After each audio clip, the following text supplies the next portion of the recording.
Hello বন্ধুরা, আমি doctor Souvik. আমি আজ শুভ ষষ্ঠীর শুভ লগ্নে ব্লগ শুরু করলাম। আবার আগে হিন্দিতে করতাম, মাঝখানে বন্ধ হয়ে গেছিলো, বিভিন্ন কারণে বন্ধ ছিল। আজ আবার শুরু করলাম। আমার ব্লগ যদি ভালো লেগে থাকে তাহলে এনজয় করো, দেখো, সাথ দিও। আর আমি আজকে শুভ ষষ্ঠীতে আমার ইনভিটেশন এসেছিল ব্রহ্মকুমারীর তরফ থেকে। ওখানে জীবন্ত দুর্গা পুজো হয়, কেমন হয় কি হয় সেটা দেখবো। সাথে থাকো, চলো ঘুরে আসি। এই পুজো সুশৃঙ্খলভাবে দুর্গাপুর এজনে অনুষ্ঠিত হয়। আমি পৌঁছে গেছি, এবার ভিতরে প্রবেশ করে দেখব কেমন কিভাবে হয় এই যে পুজো, তার আনন্দ আমিও নেব এবং তোমাদেরকেও দেওয়ার চেষ্টা করব। তোমরাও দেখো কিভাবে কি হয়।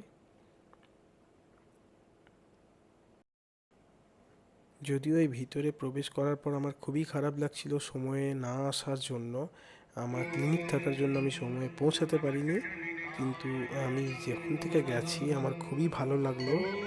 আমি এর আগে কখনো দেখিনি জীবন্ত প্রতিমা। খুবই সুন্দর লাগলো। তোমরাও দেখো, তোমাদের কেমন লাগলো আমাকে কমেন্টে জানিও, আর এই ভিডিওটা এনজয় করো।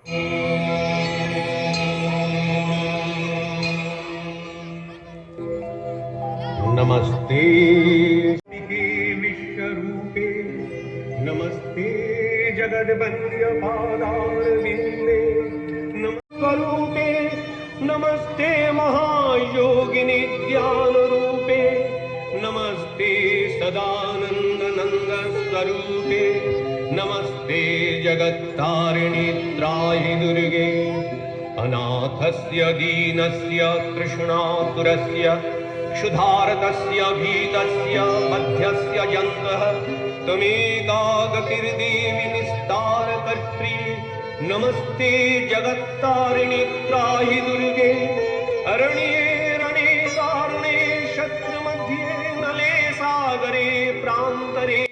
এই অনুষ্ঠানে অংশগ্রহণ করার পর আমার অনেক ভালো লেগেছে এবং সকলকে অসংখ্য ধন্যবাদ জানাই আমাকে আমন্ত্রণ করার জন্য, আর এবং এত সুন্দর একটা আয়োজন করার জন্য।